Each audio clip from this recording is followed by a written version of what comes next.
Lumilipad na naman ang isip ko, para mga may nasa kalangitan. sa tuwing sinumayay aking matitikman. Lumilipad na naman ang isip ko, para mga may nasa kalangitan. sa tuwing sinumayay aking matitikman. Ang simoy ng hangin sa akin ay lumalamig na.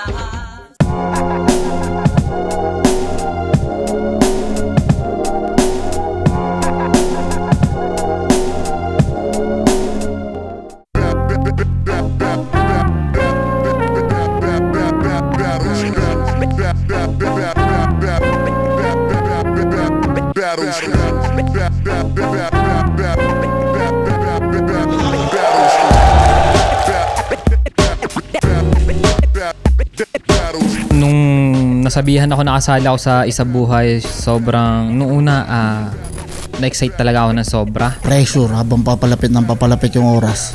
Although sanay naman na ako na laging nasa second side. Pero eto kasi Isa Buhay na ulit. Madalas talaga malakas siya mambasag tsaka malakas siya manghuli. Yung mga latest na battle niya, nagaan na rin siya, nagiging seryoso na rin siya, as in nagiging well-rounded na talaga siya, well-rounded na siya na MC. Sobrang lakas ang line mark nito. Grabe to. Creative pa rin naman yung kinalalabasan ng ano niya. Nagiging lang siguro, nagiging sobra. Tapos nakasandal din sa personals si Class G. Sa info, madali ako nakaisip ng mga ng mga angle na gagamitin. Mas pinagtuunan ko, mas pinaglaanan ko ng oras mag-isip ng gagawin na game plan kasi hindi ko talaga alam yung gagawin ni Slack One. Hindi ko alam kung kailan siya mag-joke o bibitaw ng bars. Pinagpuyatan ko to. Ayun ko kung ma-appreciate nyo man o hindi, pero pinagpuyatan ko to. Yung mga normal na nakikita nyo sa akin, iniwasan ko. Ito walang laman ng ng magandang laban, classic na laban. So, sa tingin ko mabibigay ko naman sa iyo at gagawin ko lahat para maibigay sa iyo yun. Ayun, magtropa naman tayo, magbigayan na lang tayo sa stage tapos para mapag-usap na ulit tayo syempre. Alam ko, pinagandaan mo to, tournament to at isa sa mga pinaka pangarap mo na na mapwestuhan, matungtungan. Sana handang-handa ka sa araw na to kasi sobrang pinaghandaan kita.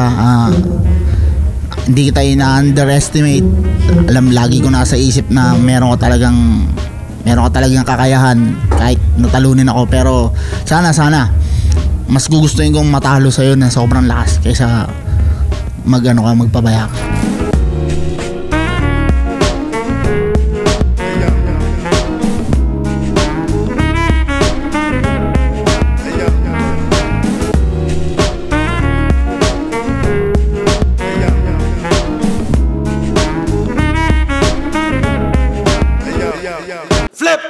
Second Sight 12, nandito ngayon, TIU Theater, Makati City. Unang event ng 2024 at unang laban ng gabi. Flip Top, magingay para sa sarili nyo, para sa mga MCs natin, para sa buong liga. Shoutout sa lahat ng mga represent collab. Silipin nyo, bagong labas nga pala ni Boss Benji ng Hype Beat. Lahat ng mga represent collab natin. Flip Top Beer, syempre Crown, Manila. Silipin yan. Buenas, TMT VIP. Maraming salamat palagi. At sa kanan ko, galing pang Silang, Cavite, para sa inyo. Mag-iay tayo lahat para kay Class G. Mga balak abutin, kada apak talunin, hanggang masabi sa sarili mo na kaya ko na rin. Yeah! Class G, shoutout lang sa Boxing Dose, sa Killions kay Kuya Aldrin, sa Crown Manila, syempre palagi kay Kuya Nico, sa ate ko nasa Japan, Ami Teresa Galicia. Yeah, mamaya na iba. Boxing Dose, Bad Crib Clothing, maraming salamat palagi. At sa kaliwa naman, Las Piñas City represent, para sa inyo, mag-iay tayo lahat para kay Slack One. Shoutout nga pala sa JND Music, Black Manila, Hype Beat, Real Jokes, Egocentric, Pastry Vapors, Cypher, Captain Ads, Hindi Tambay, Crown Manila, Asil 4D, Papa Kels, Bad Street, Bang Monits, Flip Top Subreddit, sa lahat ng mga nandyan. Kay Christina Mariscaway, Boss Lando, kay Isa, tsaka kay Sergio. Mas malayo si Class G. Siya yung pinag-cointos. Sino una? Nanalo ng cointos si Slack One. Piliin niyo mauna si Class G. Para sa Isa Buhay 2024, yung laban na to. Ito ang hurado natin. Tig 2 minuto dapat. Pakinggan natin. Unang banat, Class G. Yo! Nung laban nila ni Plaridel, Merong luto na nabisto. Pati tuloy yung J-Block versus Mot, nagkaroon ng kritisismo. Oo, nauso na ang baliktaran at ang pasimuno tumpabibo. Kaya sinigurado ko na sa mga sulat ko na malabong magkavito. Kasi delikado dyan sa muntik na manalo kahit walang round 3 pag nagkataon. Sumasagot na nga yan sa old god scheme. O kay GL na naghahamon. Kung usapang skill, maraming wala sa'yo gaya nung sa round 3 siya'y nambabaon. Patunay yung laban yun ni Plaridel, makikita naman na wala ka nun. Kasi nga wala kang round 3 nun. Kaya kung tingin mo, kinuha ka sa pangil kasi isa ka na sa mga epektibo, pilingero. Puro ka lang kakulitan, yun lang yung taglay mo na estilo. Kaya nga kay Tukel lang yan tinapat, dun lang nababagay ang skill mo. O panlaban lang sa mga dumi sa pangil, kaya kinuha tong sipilyo. Kasi puro pang kanto yung pantira. Mga jokes pang iskinita, laman ng kanyang rap. Sponsored tayo ng Crown Manila, pero ba't yung nasa ulo mo ay tila, puro pang tambay cup? Mahiya ka naman, yung ibang tao dyan, para lang makabili ng ticket, mga nagtrabaho yan, tanong ko lang. Deserve ba nito ang tumungtong dito sa gitna kung yung naririnig nyo sa kanya, puro pang kanto lang? Kaya lang naman yan naging most improved MC, kasi yung ilan niya nakagrupo, tinutugunan na.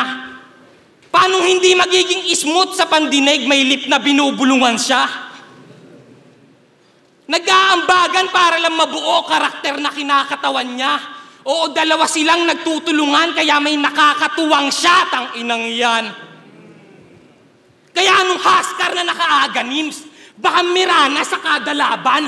Kasi pag di mo na kayang makipagsabayan, may lip kang inaasahan. Ha? At totoo pala yung sinabi ni C9 na may pagka-squatter tong Islak. Kasi nanggugulo pag rounds na ng kalaban. Yun yung napili niyang strat. Sumasagot kahit di niya pa oras, napakagaling mang distract. Kaso pagdating sa class, bawal ang pasaway, tsak makakatikim niyang squat. Sabi nila, malakas ka daw mang basag, mang asar, tsaka manermon. Halata naman sa mga laban mo, manggago lang iyong intention. Kaya nga, tinapat ka na sa akin para mabigyan ka na ng lesson. O class ang magpapatino sa'yo, welcome sa Values Education.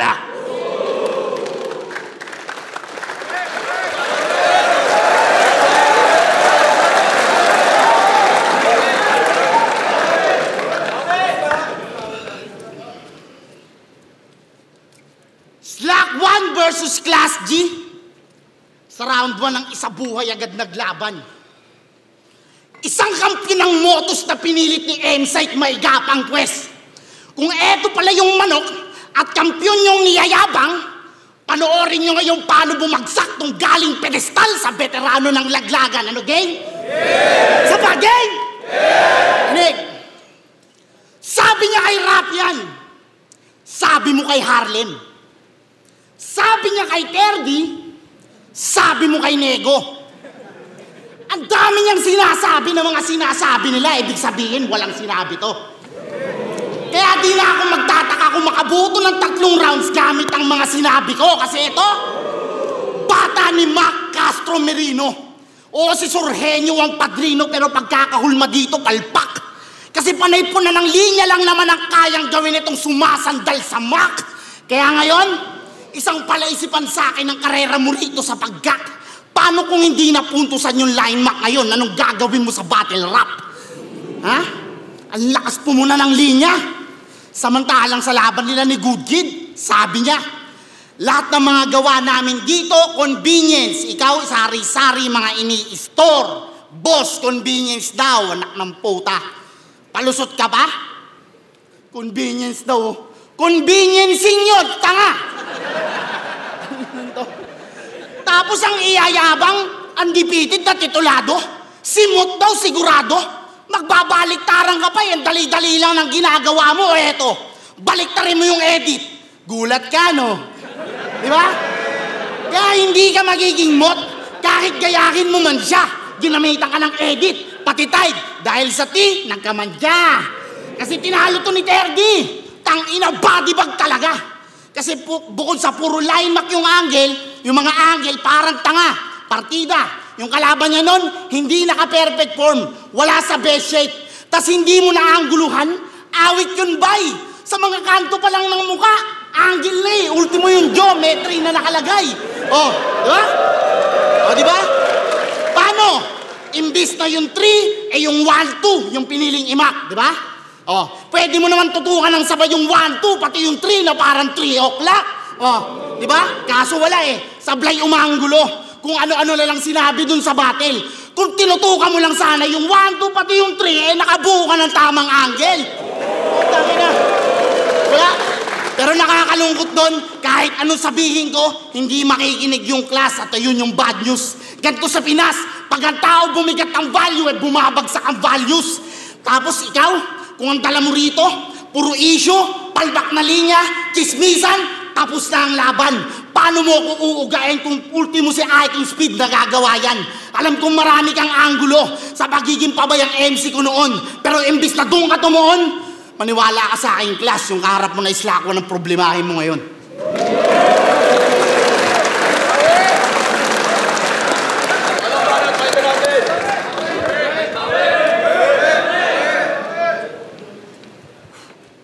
Nung rookie siya, sa quadruple time na estilo siya at tumatatak. Pilit ginagaya yung mga nauna na rumaratrat kapag umaatak.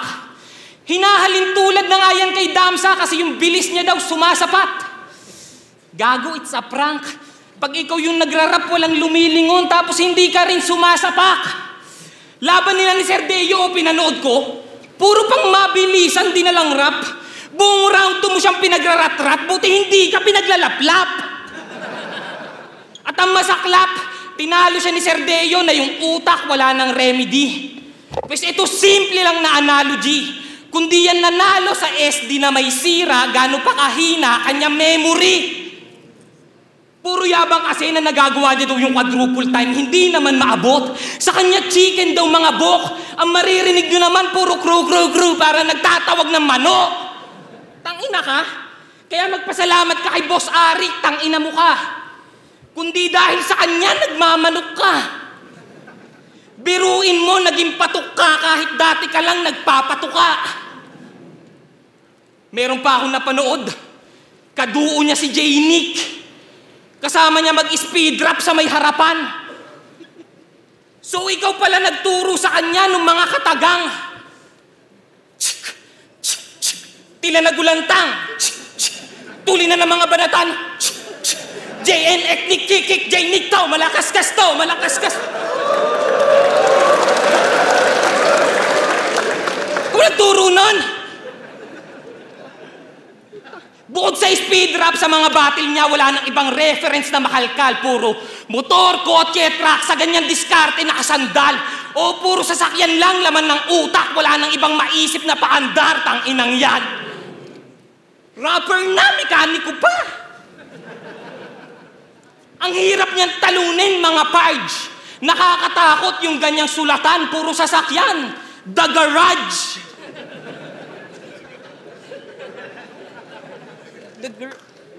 Ngayon punta naman tayo sa pagiging buraot mo ng clothing kasi nakakailang na. Balita ko kada tapos daw ng event, nakakailan ka. Nagdi-display pa lang sila, Papa Benji. Yung mga yan, puta dinidikitan na. Ultimo yung mga Muslim dun sa baba, hinihingian niya.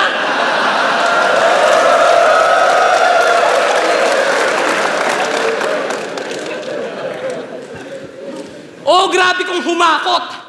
Kapal na ng apog, kaya ang dapat dyan maligwak. Kaya nga, pinatay ko na gamit mga rima tsaka mga linya kung naimbak total. Mukhang nalilito pa tong buraot kung anong nababagay gawing swag. Kaya sinuutan ko na ng barong Tagalog, yun ang nababagay sa islak. O round 2 pa lang pero tong islak patay, di ko na to papapormahin. Sa kabaong ko na agad to ilalagay. Mas bagay sa'yo pag formalin.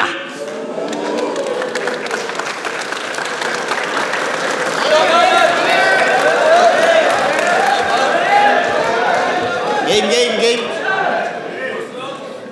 Buraot daw ako. Dati ka bang gago? Sabi niya, nakakailan ka? Tanga, nakakailan tayo. Boss, ano?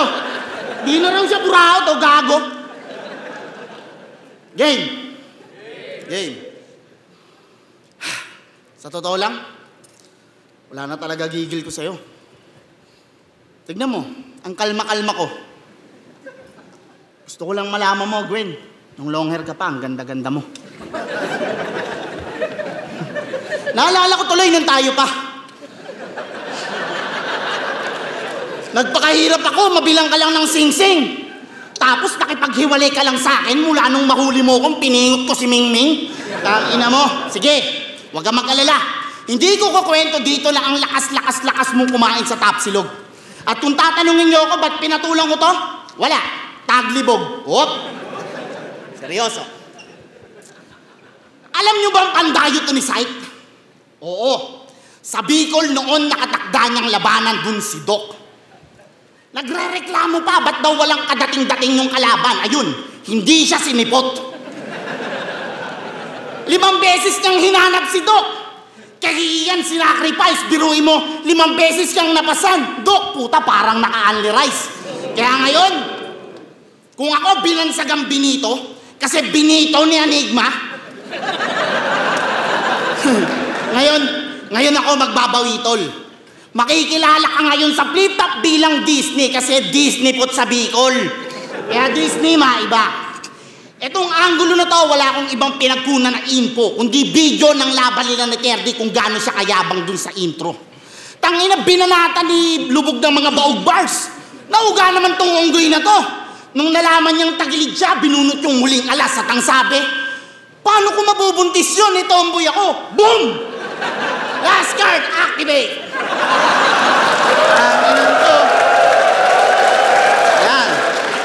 Yan sinasabi ko. Kita mo? Yung sima sa bibig mo pa mismo nang galing. Sa sobrang hilig magribat, di niya alam kumakagat na siya sa pain. Tangina, di ka man lang nakahalata. Si Terdy, walang tomboy bars na atake.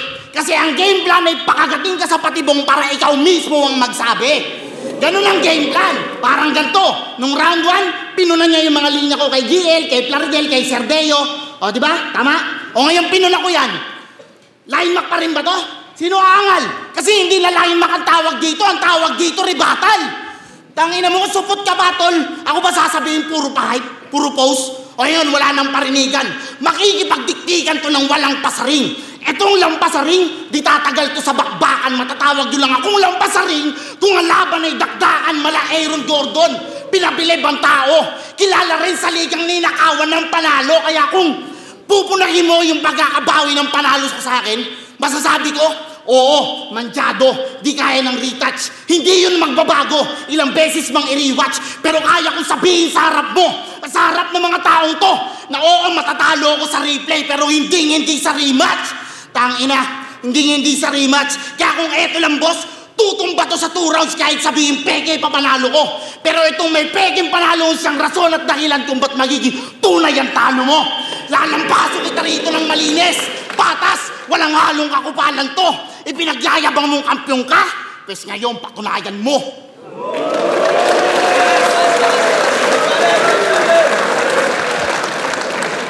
Last round, game! Bilisan mo uminom ng tubig. Gawain niya! Lalaban sa amateur league tapos di maghahanda. Puta, tuwan-tuwa pa yan si brother. Di niya alam sa kanya din nag-reflect yung mga kagaguhan niya after. O ikaw din yung dahilan ba't tingin sa'yo ng karamihan, banu ka na rapper. Kasi dinaig mo pa yung venue pagtapos ng event sa dami mong basura na battle. Saksi ako. Di yan naghahanda sa motus. Inuubos pa yung kanin tsaka mga ulam. Halatang yung nanay at tatay mo sa pag-aalaga may pagkukulang kasi walang maayos na natutunan. Naging patay gutom lang kalaunan. O tong si SPG, kailangan niya ng patnubay ng magulang. O usapang palabas, ngayon punta naman tayo sa nagbabagang balita mga mama at mga tol. Alam nyo bang nakulong yan si Islakwan last year kasi kaya yung event sa gubat nagahol? 24 oras mo pa naman kung kulitin si Boss Arik na isingit ka sa role. Kung tutusin, unang hirit ka, tol. Tapos ilang araw lang malaman-laman niya, nandun ka sa TV Patrol. Tanginan to, balimbing. Nandun ka sa TV Patrol, di ba? Nandun ka sa TV Patrol.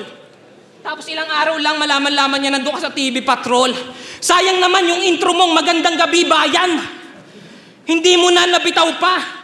At ang mas masakit, galing pala sa panloloko yung pinapakain niya sa fam niya. Sabi niya pa naman dito, dapat daw metalino. Eh di literal palang scam ka.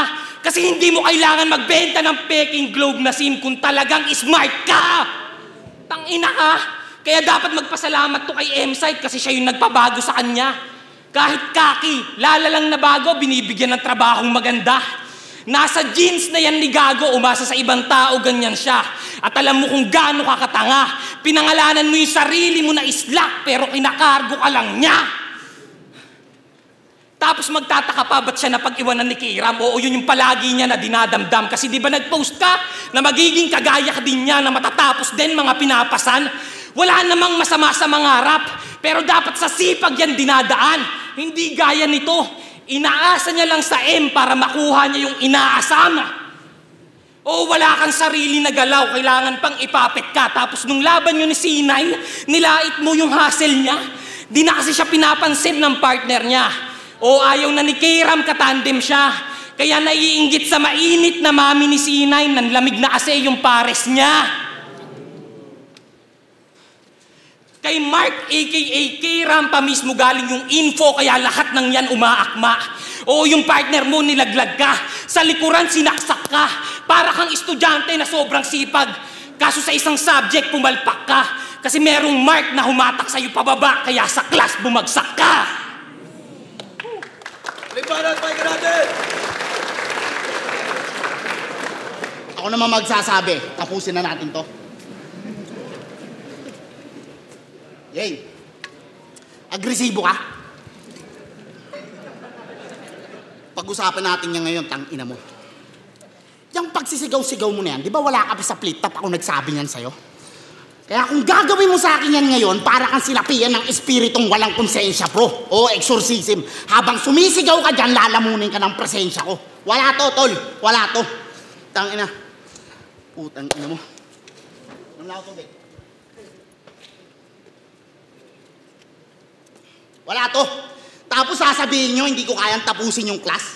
Eh wala pa tong patunay. Kinailangan ko lang ikat yung class para talunin yung mga pader ng isa buhay. Hindi mo ko kayang turuan ng leksyon. Hindi mo ko kayang turuan ng leksyon, tol. Sanay akong tumayo sa labas, kulang na lang i-drop out. Kaya di na bago sa akin na sa paglabas ng class ako mag-i-stand out. O ako nakupal, pasaway. O ako na puro kagaguhan sa akin, pwede mong i-angle yan. Dahil eto ang tunay na G sa class. Teacher's enemy number 1, magkaiba tayo ng imahe. Kung ikaw yung dapat tularan, ako yung dapat iwasan. Ikaw bago mukha ng motos, puro kayabangan. Tangina mo, ikaw, bago mukha ng motos, ano yan, FHM? Tangina mo, pisnge, ang kapal ng mukha mo. Proud na proud naman si M-Site, hanggang pictorial, suportado, pes.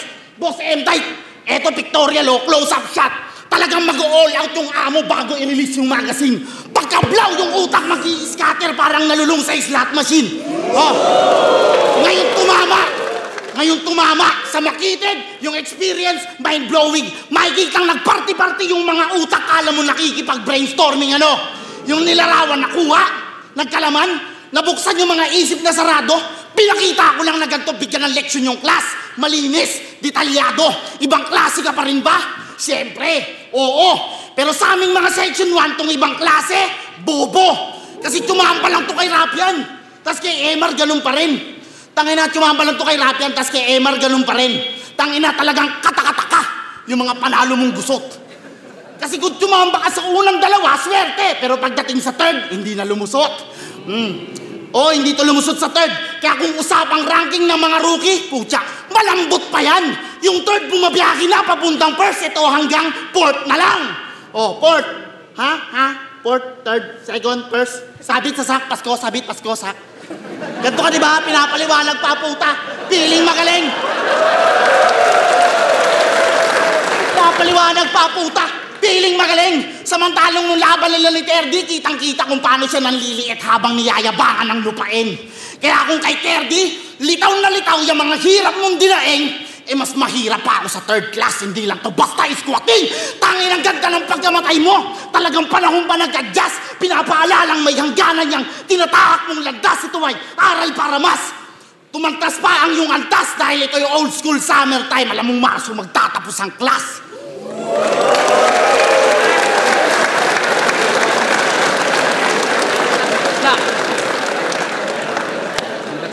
Flip top second sight. Mag-ice pang beses para ay Class G at Slot 1. Solidong panibula ng taon at ng event natin. Para sa Isabuhay 2024, yung battle na yun, ang boto ng hurado, 7-0, advancing sa tournament, magigay para ay Slot 1. Yan, maraming salamat, boss. Kay Class G, tol. Salamat sa solid. Yan, salamat. Shoutout na sa Akron Manila kay Kuya Nico sa isa ko pang ate, Joanna Marie Teresa. Ay, Joanna Marie Galicia. Yeah, salamat. Versus Class G. Magandang laban, maganda. Pero all 3 rounds para sa akin, Slack 1. Kasi, kumbaga, malakas yung material ni Class G. Pero siguro nakatulong din na pangalawa si Slack kasi nung siya na mas may impact tsaka mas creative yung ginawa niya Kumbaga, mas marami siyang innovative na ginawa sa angles kahit yung iba, may mga angles na nagamit na dati pero ang nagawa ni Slack 1, nagawa niya ng something unique na bago pa rin sa pandinig. Solid yung paghulma niya ng mga anggulo at syempre nung mismong content at yung multis. Overall, Slack 1. Industriya, binota ko. First round, binigay ko kay Slack 1. Ang ganda ng pagkakalatag niya doon. Tingin ko nakuha niya agad yung momentum pagsalpak niya pa lang. Siguro dahil malaki ding factor para sa akin na nauna si Class G para sa moment ni Slack 1, round 1. Round 2, sobrang ang hirap i-judge ng round 2 na yun. Pero para sa akin, Class G ako doon. Kasi tingin ko doon niya nilagay yung mga piyesa na epektibo. Doon niya nilagay yung mga, kumbaga, matatalim niyang pyesa, pangungusap. Tsaka yung setup niya tuloy-tuloy. Kaya para sa akin, ang ganda rin ng kay Slack 1 doon Ang hirap talaga nung i-judge. So, pangalawa, Class G. 1 Slack 1, 2 Class G, 3 malinaw para sa akin, Slack 1 yung consistency. Versus nga pala sa Class G versus Slack 1. Binoto ko Slack 1 all 3 rounds. Para round 1 malino sa kay Slack 1 agad yun. Nakuha niya yung momentum. Round 2 medyo dumikit si Class G. Pero Slack 1 pa rin yung round 3. Slack 1 na talaga. Congrats Slack 1. Props Class G. Yo, Tyke. Binigay ko yung boto ko kay Slack 1. Round 1 binigay ko yun kay Class G. Para sa akin hindi nakatulong yung tomboy angulo ni Slack 1. Pero si Slack 1 kasi para siyang makina na pagandar palakas ng palakas, padiin ng padiin. Kaya yung judges ko sa laban na to, round 1 Class G. Round 1 Class G, 2 and 3 Slack 1. Yun, GL binoto ko Slack 1. Siguro yung main difference, mas low start yung mga rounds ni Class G. Nasa mid tumatama yung mga sunod-sunod niyang punchlines or momentum. Tsaka mas fresh yung laro ni Slack 1. Although second round pinakadikit para sa akin. Tsaka yung third round ng conviction ng round ni Class G. Yun, pero overall, Slack 1. Yo, ako nga pala si Zaito. Binoto ko si Slack 1 kasi binoto nila. Round 1 binigay ko kay Class G. Lakas ni Class G ron. Ganda nung pambungad niya na yun. Tapos si Slack kasi para nagpapainit pa lang. Tapos round 2, round 3 yun, kay Slack 1 sobrang lakas ni Slack. Kasi hindi yun yung Slack 1 na inaasahan ko rin. Talaga nahigitan pa. Tsaka bias ako. Yeah. Invictus no PH. Binoto ko round 1. Malakas naman sila pareho ng round 1. Mas aggressive si Class G. Pero para sa akin, nagsimula na si Slack 1. Nakuha niya agad sa comedy niya. Para mas effective yung style niya na yun. Round 2, binoto ko naman si Class G. Round 1 kasi binoto ko si Slack 1. Round 2, binoto ko si Class G. Last, meron siya mga Yung Muslim hinihingian niya, yun para sa akin room shaker din yun. Pati yung panapos niya na pagpo-formalin, lakas nun. Tapos round 3, close-up shot na may magazine. Tapos yung, ayun, para sa akin nakuha na ni Slack 1 yun. Kasi medyo lumaylay na yung kay Class E. Tapos round 3 naman, andun yung fake choke. Yun, lakas nun. Tapos may isa pa siya Yun, Slack 1. Round 1, round 3, Slack 1.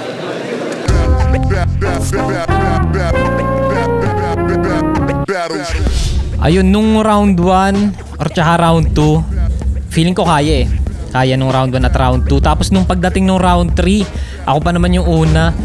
Medyo tinulugan na yung mga 4-bar setup ko halos.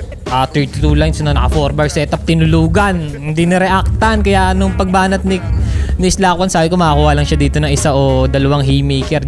Talo na talaga.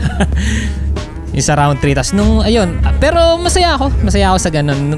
Kahit nung habang nagbabattle kami, masaya ako nung nakikita ko siyang ganun siya mag-perform na ako yung kalaban niya. Hindi niya rin talaga ako minaliit. Pinagandaan niya ako. Pinagandaan ko rin naman siya ng sobra. Solid. Nag-aambagan para lang mabuo karakter na kinakatawan niya. Oo, dalawa silang nagtutulungan kaya may nakakatuwang siya, tang inang yan. Kaya anong Huskar na naka-Aganims? Baka Mirana sa kada laban. Kasi pag di mo na kayang makipagsabayan, may lip kang inaasahan. Naasahan ko na rin talaga malakas si Class G. Pero ang siguro nilaman ko lang doon binasa ko yung maigi yung yung mga battles niya, yung lagi niyang ginagawa. At ayun na nga, ginawa niya pa rin hanggang ngayon. Tapos issue, tapos mga chismis bars ganun. Na nabasa ko na parang mahilig siya gumamit na ganun. Ayun yung ginawa ko sa mga rounds ko, naganda na ako ng mga trap. Kung sakaling gamitin niya, ginamit niya. Ayun, umepekto naman. Tangin ang ganda ng pagkamatay mo! Talagang panahon ba nag-adjust? Pinapaalalang may hangganan niyang tinatahak mong lagdas. Ito ay aral para mas tumantas pa ang iyong antas dahil ito yung old school summertime. Alam mong maso magtatapos ang class. Pero syempre yung sa battle, sa kanta, yun pa rin. Hanggang ngayon di pa rin makapag-release ng kanta ng grupo ko, pero tinatrabaho namin. Mga nai-record na rin naman yung iba. Abangan nyo nilang follow nyo pala ako sa Class G sa Facebook page ko yan para ma-update ko kayo doon. Yeah. Bale ito pagkatapos ng battle na to, kami nakapokus kami ngayon sa music, JND Music, what up? Magre-release kami ng mga bomba. Release kami ng mga tracks. Sa mga patuloy na nanonood, sana ma-enjoy nyo palagi yung mga battles, syempre. Para sa inyo, kaya namin ginagawa to, para sa sarili namin, para sa career, syempre. Enjoyin nyo lang. Huwag kayong mag-away-away dyan. Relax lang kami dito. Peace. Sa lahat ng mga gumuhit ng mga pangalan ko, shoutout sa inyo lahat. Sana masaya kayo. Ayun mali kayo na naguhitan Yabang joke lang. Sa lahat ng mga sumusuporta sa Flip Top, kahit sa kanila, kahit hindi na sa akin, maraming salamat sa inyo sa pagpapagod, sa pagbibigay ng atensyon. Sana hindi kayo magsawa na suportahan tong art na to. Ingat kayo lagi. God bless. Bounce. Check. At muling nagbabalik nga pala ang pasasalamat namin sa lahat ng mga patrons natin na sumusuporta sa Patreon. Pasensya ngayon lang ulit, pero ibabalik natin to. Gagawin natin tuloy-tuloy ulit. Syempre, pinakamalaking shoutout sa lahat ng iba pa rin pag live tier. Kay Tristan Van Excel Cadiz, kay Mark Luteria ng Tagig, kay Donnie Taday, kay Bossy Chug at kay Attorney Rustico. Maraming salamat po sa inyong lahat. Sa Mag-ingay tier naman, nandyan sila Kent Martinez, Ralph Largo, J. Caps ng Cebu, John Paulo Gutierrez ng Bawan, Batangas, kay Todern, kay Ninoy Agsolud, kay Pastor A from LA, Jans Perez, Kevin Belches ng Matalom Leyte, kay AB Antibacteria, kay Muhammad Abu Jihad Sema at kay Lyre Chell. At maraming salamat ulit sa inyo lahat. Sa recognized tier naman, kay Miss G, kay Kenley Estrella ng Alberta, Canada, kay Morris Mempin and Bean Mempin na bagong panganak niya, representing Bustos, Bulacan nga pala at Chicago, Illinois, kay Yagi Olaguera, kay Michael Joe, kay Drick Mel. Maraming salamat sa inyo. At sa huling tier natin sa represent, kay Arthur De La Rosa III, kay Mark Jonel, kay Hermel Baloloy, kay Alvin Ortiz, Stanley Christian Lopez, James De Ocampo, Topher Vizcara at kay Angeline De Dios. Maraming salamat ulit sa inyo lahat ng mga patrons natin. At i-anunsyo ko na lang din, babaguhin na rin namin yung sistema ng tiering natin para sa Patreon, para sa mga susunod na buwan pa, para mas maging standardized lang din. Abangan nyo na lang yan. Ganun pa man, maraming salamat ulit sa inyong lahat ng mga patrons natin mula ng pandemya pa hanggang ngayon na tuloy pa rin nagbibigay gasolina sa atin. Sana nagustuhan nyo yung mga uploads at sana makanood din kayo ng live balang araw, lalo na yung iba pa rin pag live tier. Sa mga hindi pa nakakapag-claim, PM lang kayo, magpakilala lang ulit kayo. At maraming salamat ulit. Yeah.